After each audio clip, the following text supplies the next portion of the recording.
Hi guys, welcome to my channel traveller Poonam. और आज मैं आपको लेके आई हूँ कुरुक्षेत्र के महाभारत पैनोरमा में, जहाँ पे आपको मिलेगा महाभारत युद्ध के 360 डिग्री दर्शन। ये एक गोला का पैनोरमा हॉल है, जहाँ पर महाभारत की घटनाओं को 3D डायरोमा में और लाइट साउंड के साथ दिखाया गया है। ऐसा लगता है जैसे आप स्वयं कुरुक्षेत्र युद्ध के समय वहाँ आ गए हों। बहुत ही सुंदर, बहुत ही अद्भुत।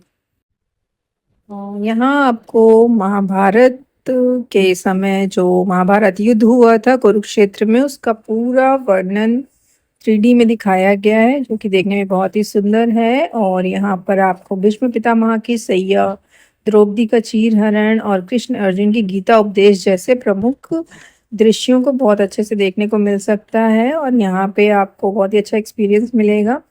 और अगर आप कुरुक्षेत्र आते हैं और यहाँ नहीं आते तो फिर आप कुछ मिस कर लेंगे, इसलिए यहाँ ज़रूर आएं। और आगे हम दिखाएंगे आपको कि पूरी कुरुक्षेत्र की कहानी महाभारत की, वो आपको मैं बताने जा रही हूँ। आप स्टे ट्यून रहिए। उस टाइम पे क्या हुआ था कि अर्जुन थे, उन्होंने अंदर जाकर जब उन्होंने समझाया आगे, अब लड़ते लड़ते क्या हुआ कि एक बार अर्जुन के सामने उनके भीष्म पितामह जी आ गए। अब वो तो उनको दादा समान थे, तो यहाँ इस सीन में हमने दिखा रखा वो भीष्म पितामह जी खड़े हैं हाथ जोड़ के। सामने कृष्ण जी ने अपना चक्कर उठाया हुआ है। क्यों उठाया? क्योंकि जब अर्जुन ने तीर चलाने से मना कर दिया कि नहीं, मेरे सामने दादाजी है या वो है, मैं उनके ऊपर बाण नहीं चलाऊंगा, मैं वार नहीं करूंगा। तो कृष्ण जी ने क्या किया कि उनको मतलब वो करने के लिए, एक्साइट करने के लिए अर्जुन को, कि अगर तू नहीं मारेगा तो मैं मारूंगा, है ना। तो यहाँ पर कृष्ण जी ने क्या किया, अपना चक्कर उठा दिया। यहाँ पर तभी वहां दिखा भी रहे सीन में, अर्जुन उनके पैर पकड़े हुए है ना, कि नहीं आप नहीं मारोगे। क्योंकि जब युद्ध शुरू हुआ तो उससे पहले ये शर्त रखी गई थी कि कृष्ण जी वहां पे हथियार नहीं उठाएंगे पूरे युद्ध में, है ना, वो सारथी बन के उनके साथ आएंगे।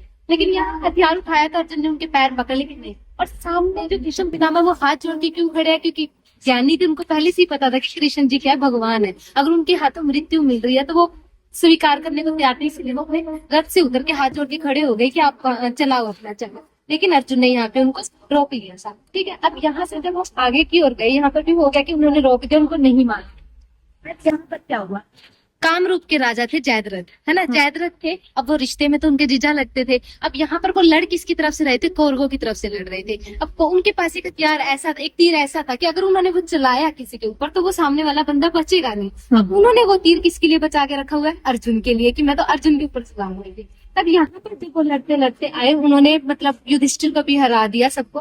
तो जब वो अर्जुन के पास पहुंचने वाले थे तो भीम ने क्या किया, अपने बेटे घटोत्कच को भेजा कि नहीं, जाके इसको पीछे हटाओ। अगर इसने बाण चलाया, अर्जुन मारा गया तो हम आधा युद्ध तो वैसे ही हार जाएंगे, क्योंकि अर्जुन उनका योद्धा था अच्छा। तो यहाँ पर सीन में दिखाया गया ये इस वाले हाथी के ऊपर तो घटोत्कच है, सामने वाले जो व्हाइट हाथी के ऊपर दिख रहा है वो कामरूप के राजा थे जो जयद्रथ है। तो यहाँ पर क्या हुआ, घटोत्कच ने उनको हरा के, मतलब मारा नहीं, हरा दिया, तो वो पीछे हट गए थे। जब उनको ये लगा कि मैं हारने वाला हूँ, तो यहाँ से जयद्रथ पीछे हट गया था। अब यहाँ से आगे आए तो अब 10वें दिन की बात है, जब यहाँ पर भीष्म पितामह की मृत्यु हुई, है ना। अर्जुन ने तीर चलाया उनके ऊपर, लेकिन अब भीष्म पितामह को क्या, इच्छा मृत्यु का वरदान प्राप्त था। वो मरण, अब उनको क्या था कि जब सूर्य उत्तरायण में जाएगा तभी वो अपनी मतलब उसको करेंगे, वरना यहाँ पर ऐसे ही सैया पे लेटे लेटे। अब हुआ क्या, एक साइड आप देखोगे सिंह यहाँ पे भीष्म पितामह लेटे, एक साइड कौरव खड़े, एक साइड पांडव खड़े, क्योंकि वो तो दोनों की ही कुलगुरु लगा लो, मेरा जो भी था, मेरा फैमिली वाले थे, दोनों खड़े।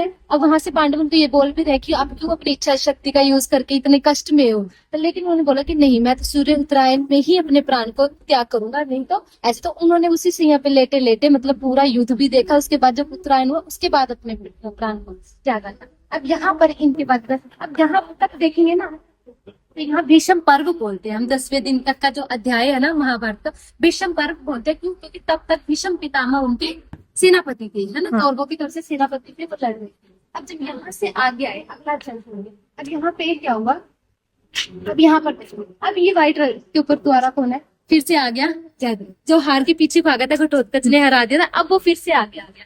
अब सामना तो अर्जुन से होना ही था उनका, उन्होंने वो तीर चलाना भी था जो उनके लिए संभाल के रखा हुआ था। तो जैसे ही यहाँ पे जयद्रथ ने अर्जुन के ऊपर वो तीर चलाया अपना, कृष्ण जी ने क्या किया, वो खड़े हो गए अपने। अब ये तो था कि वो अपना पार्ट नहीं करेंगे, मतलब बीच में लड़ेंगे नहीं, लेकिन अपनी सीट से खड़े होना तो कोई युद्ध लड़ना नहीं था, वो सिर्फ अपनी सीट पे खड़े हो गए। तो जो उन्होंने तीर चलाया था वो कृष्ण जी के गले में आके वैजयंती माला बन गया। हम बोलते ना वैजयंती माला बन गई थी, तो वो अर्जुन को उन्होंने वहां पे सिर्फ खड़े होके बचा लिया, उन्होंने कोई कुछ लड़े भी नहीं, कुछ किया भी नहीं। इस सीन में वही चीज दिखा रही थी कि जैसा तीर चलाया, आगे कृष्ण जी खड़े हो गए, उनके गले में वो वैजयंती माला के रूप में मतलब वो हो गया था, पलट गया था, वैजयंती माला बन गई।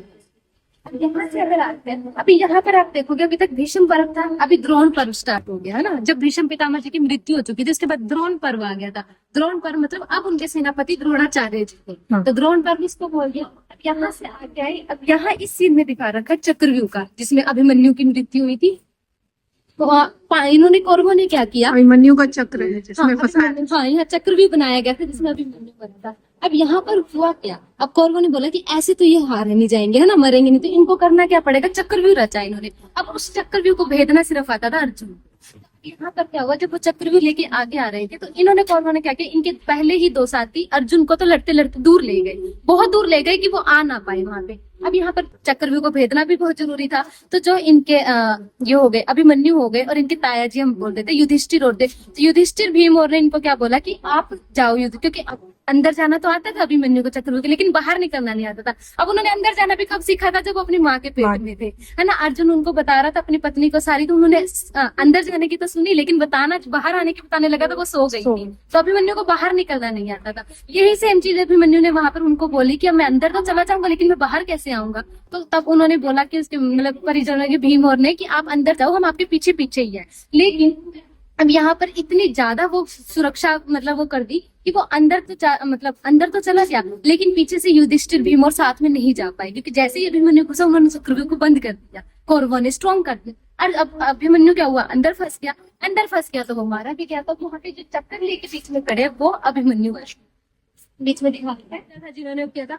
यहाँ पर क्या हुआ, अब ये जो चक्रव्यूह था सारा वो उसने रचा था जयद्रथ ने। अब अभिमन्यु मारा गया, शाम हुई तो अर्जुन को पता भी लगा कि हाँ मेरा बेटा मारा गया। तो अब अर्जुन ने क्या की प्रतिज्ञा ले ली कि या तो मैं कल सूर्यास्त होने से पहले जयद्रथ को मारूंगा, या फिर मैं अपनी अगर नहीं मार पाया तो मैं अग्नि में समा जाऊंगा। अब कौरवों के पास बहुत अच्छा मौका था कि उनको युद्ध करना नहीं, उनको सिर्फ उसको बचा के रखना है ना। अगर वो बच गया तो वो अपने आप अर्जुन तो उनका युद्ध अपने आप खत्म हो जाएगा। अब अगले दिन उन्होंने पूरे दिन क्या कर रखे, आधे से ज्यादा सेना तो उसके साथ लगे कि इसको बचा के रखना है हमने, है ना। लेकिन अब यहाँ पे देखोगा पूरे पीछे तक सारे सीन दिन के थे, थोड़ा आपको संध्या का दिखाई दे रहा है ना। अब यहाँ हुआ क्या, सूर्य ग्रहण लगता है जो है ना, सूर्य ग्रहण लगा। अब यहाँ पर क्या हुआ, सबको ये हो गया कि सूर्यास्त हो चुका है, सूर्यास्त हो चुका है। तो अब जयद्रथ भी पूरा खुश कि हाँ मैं बच गया। अब वहां कौरव सारे खुश है कि हाँ अब अर्जुन अपने आप समाधि ले लेगा, हमारा एक सबसे बड़ा कॉम्पिटिटिव तो खत्म हो गया है यहाँ पे। लेकिन जब जैसे वो हो गए तो अब सबने कौरवों ने उसको बोला जयद्रथ कि नहीं आप यहीं रुको, उसको समाधि लेने दो, हम फिर जाएंगे। लेकिन वो एक्साइटेड इतना ज्यादा कि नहीं मैं तो उसको मरते हुए देखूंगा। वो वहां से निकल के सुरक्षा से वहां देखने के लिए आ गया कि उसको, और तभी के तभी सूर्य ग्रहण हट गया। तो वहां पर अब क्या हुआ, सूर्य ग्रहण हटा तो कृष्ण जी ने बोला अर्जुन को कि नहीं अभी दिन छुपा नहीं है, अभी तुम तीर चलाओ। उन्होंने तीर चलाया और उनकी मृत्यु हो गई। तो यहाँ पर एक और योद्धा यहाँ से आगे, अब जैसे इनके पास एक तीर था, सेम एक तीर उसके पास भी था, कर्ण के पास भी था, है ना। कर्ण को भी वरदान मिला हुआ था कि जब वो अपने रथ पे आया तो उसकी ताकतें और ज्यादा बढ़ जाएंगी।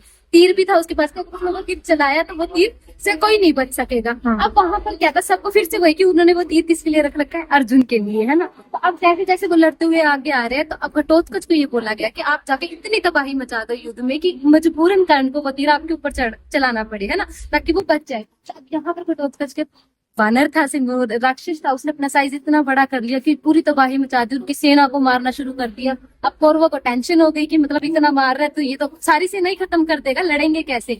तो तब यहाँ पर कर्ण को बोला गया कि आप अपना तीर किसके ऊपर चलाओ, घटोत्कच के ऊपर। तो कर्ण ने तीर चलाए, घटोत्कच के ऊपर वो सीन दिखा रखे कि तीर चलाते हुए घटोत्कच मारा गया। कर्ण का वो तीर भी यहाँ पे यूज हो गया जो उसने अर्जुन के लिए संभाल के रखा था। अर्जुन फिर से सिक्योर हो गया यहाँ पे कि हाँ 2 तीर यूज हो रहे थे, उस पर वो दोनों यूज हो चुके। इससे अगले सीन में जो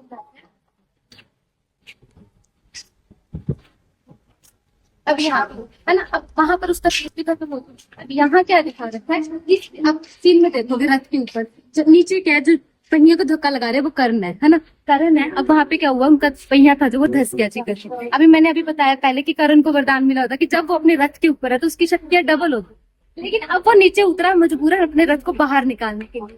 सामने थे कृष्ण जी और अर्जुन। अब कृष्ण ने बोला कि ये मौका है, एक तो उनके पास हथियार नहीं है, निहत्थे थे, ऊपर से वो रथ से भी उतरे हुए हैं, तो ये मौका है, आप उसके ऊपर तीर चलाओ, है ना। तो यहाँ तीर चला के कर्ण को मारा था। लेकिन अभी यहाँ पे आप देखोगे जो सारथी बने हुए हैं, है ना, सारथी बने हुए हैं, वो क्या है, कौरवों के मतलब इनके पांडवों के मामा थे, जो हम नकुल सहदेव बोलते हैं इनके भाई थे, उनके सगे मामा थे। लेकिन वो कौरवों की तरफ से लड़ रहे थे। क्यों लड़ रहे थे? क्योंकि एक बोलते हैं ना नमक का कर्ज होता है। जब वो लड़ने के लिए आ रहे थे युद्ध में, उनको इनविटेशन मिला, आ तो वो पांडवों की तरफ से लड़ने के लिए रहे थे, लेकिन रास्ते में जैसे शिविर लगा देते हैं हम, पहले उस टाइम पे शिविर लगे होते थे कि हमारे मेहमान आ रहे हैं, उनके खाने पीने की व्यवस्था के लिए, तो कौरवों ने वो शिविर लगा रखा था। और इनको क्या हुआ कि मेरे भांजों ने मतलब पांडवों ने कर रखा, तो उन्होंने वहां बैठ के अच्छा खान पीन किया, सारा कुछ खाया। जब चलने लगे तो वहाँ कौरव आए, बोले मामा जी तो उनके भी लगते थे, तो कौरव आए तो उन्होंने बोला कि तुम यहाँ क्या कर रहे हो? तो कौरव ने बोला कि हमने ही ये व्यवस्था करी थी आपके खाने पीने की, यहाँ शिविर लगवाया था। तो तब उन्होंने बोला कि नहीं ऐसे तो नहीं मैं जाऊंगा, नमक खाया तो नमक का कर्ज होता है, उस टाइम पे जुबान का इतना होता है कि नमक का कर्ज तो मुझे चुकाना पड़ेगा। तो अब कौरवों ने सामने से क्या मान लिया कि अगर आपको नमक का कर्ज होता तो आप हमारी तरफ से ही हो। अब मामा जी को ये होगा कि मैं तो आया पांडवों की तरफ से लड़ने था, वहां कैसे? तो उन्होंने ये कहा कि मैं ठीक है तुम्हारी तरफ से लड़ूंगा, लेकिन मैं हथियार नहीं उठाऊंगा, मैं सारथी बन के चलूंगा। तब यहाँ पे करण का सारथी बनाया गया था उनको, है ना, शल्य नाम था इनका, शल्य। अब यहाँ से जब आगे देखा, जब द्रोणाचार्य की मृत्यु हो गई थी, तो शल्य पर्व भी था। शल्य पर्व मतलब इन्हीं के जो मामा जी थे उनको फिर सेनापति बनाया गया था, तो शल्य पर्व हो गया। यहाँ पर कर्ण भी मारा गया। अब यहाँ पे हमने आखिरी सीन दिखाया था, जब यहाँ पे लड़ कौन रहे हैं, भीम और दुर्योधन, है ना, भीम और दुर्योधन लड़ रहे हैं। सामने यहाँ पे पांडव खड़े हैं, उधर कौरव खड़े हैं, मतलब इनका युद्ध चल रहा था। अब यहाँ पर क्या हुआ कि जो पूरा दुर्योधन का शरीर था वो वज्र का बन चुका था, है ना, क्योंकि उनकी माँ को वो उन्होंने पट्टी बांधी हुई थी, तो उनको वरदान मिला था कि वो जिस भी चीज को देखेंगी वो वज्र की बन जाएगी, पत्थर जैसी हो जाएगी। अब यहाँ पर वो उनका शरीर पत्थर का बन चुका था, सिवाय उनकी जांघों को छोड़ के, है ना, जांघें। अब वो लड़ रहे हैं तो उनको कोई असर ही नहीं हो रहा दुर्योधन को। तो यहाँ से उनको बोलते हैं ना, एक हिंट दी गई, पांडवों ने बोला कृष्ण जी ने, जब कृष्ण जी समझ तो गए थे कि उनकी माँ के वरदान का ये वो है, तो अब उन्होंने क्या किया, उनको बोला कि अपना प्रण याद करो, उनको प्रण याद करवाया। प्रण क्या था कि दुर्योधन ने जब द्रौपदी के साथ दुर्व्यवहार किया तो उसने उस टाइम ये बोला था कि आजा मेरी जंगा पे बैठ जा, है ना। तो उस टाइम कर्ण ने ये प्रण लिया था कि जांघों को ही तोड़ेगा, वही प्रण उनको याद कराया, तो उन्होंने उसकी जांघों पे वार किया और वहां पे दुर्योधन को अधमरा कर दिया था। मतलब बोलने को आता, उस टाइम मृत्यु हो चुकी थी, लेकिन दुर्योधन कुछ दिन बाद मरा था। मतलब उस टाइम ऐसी हालत हो गई थी कि वो अधमरे हो चुके थे, तो युद्ध यहाँ पे खत्म हो गया था। ये लास्ट सीन यहाँ पे मतलब पूरे यही था कि पैनोरमा में पूरे युद्ध का जो मेन पार्ट है वो पूरा कम हो गया, यहाँ पे दिखा, यहाँ युद्ध खत्म हुआ।